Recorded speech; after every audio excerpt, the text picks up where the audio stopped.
রামায়ণে বর্ণিত আছে শ্রীরামচন্দ্র তার 14 বছরের বনবাসকালে সীতা দেবী ও লক্ষ্মণের সাথে চিত্রকূট পর্বতে অবস্থান করেছিলেন।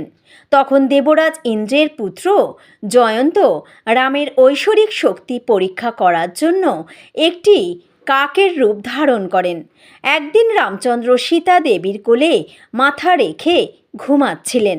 সেই সময় ইন্দ্রপুত্র জয়ন্ত কাকের বেশে এসে সীতা দেবীর পায়ে বারংবার ঠোক্কর দিয়ে আঘাত করে তাকে রক্তাক্ত করে তোলেন।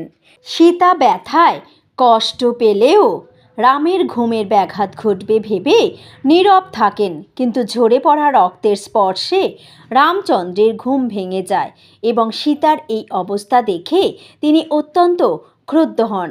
শ্রীরামের কাছে কোনো অস্ত্র না থাকায় তিনি একটি কুশ বা তৃণ হাতে তুলে নিয়ে তাতে ব্রহ্মাস্ত্র সঞ্চার করে কাকের দিকে নিক্ষেপ করেন। ইন্দ্রপুত্র জয়ন্ত ব্রহ্মাস্ত্রের ভয়ে ত্রিলোক ঘুরে ফেলেন। ব্রহ্মা, বিষ্ণু, মহেশ্বর, এমনকি তার পিতা ইন্দ্র তাকে শ্রীরামের ব্রহ্মাস্ত্রের হাত থেকে বাঁচাতে পারেনি।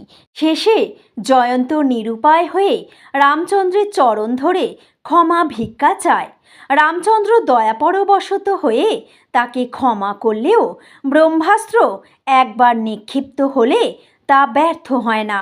তাই রামের আদেশে ব্রহ্মাস্ত্রটি জয়ন্তর ডান চোখ বিদ্ধ করে দেয়। সে কারণে কাকেরা আজও এক চোখ অন্ধ। এরপর রামচন্দ্র ইন্দ্রপুত্র জয়ন্তকে বর দেন যে মর্তে মানুষ যখন তাদের পূর্বপুরুষদের আত্মার শান্তির জন্য পিণ্ডদান বা শ্রাদ্ধ করবে, তখন সেই খাবারের একটি অংশ কাককে দেওয়া হবে এবং সেই খাদ্য গ্রহণ করলে পিতৃপুরুষরা তৃপ্ত হবেন। গরুড় পুরাণ অনুযায়ী কাক হল যমরাজের দূত। বিশ্বাস করা হয় যে মৃত ব্যক্তিরা মৃত্যুর পর বায়ুতত্ত্বে অবস্থান করেন এবং কাকও বায়ুমণ্ডলে অবাধ বিচরণ করতে পারে, যা তাদের বার্তাবহক হিসেবে উপযুক্ত করে তোলে। কাকেরা খাবার গ্রহণ করলে ধরে নেওয়া হয় যে যমরাজ সন্তুষ্ট হয়েছেন এবং মৃত ব্যক্তির আত্মা শান্তি পেয়েছে।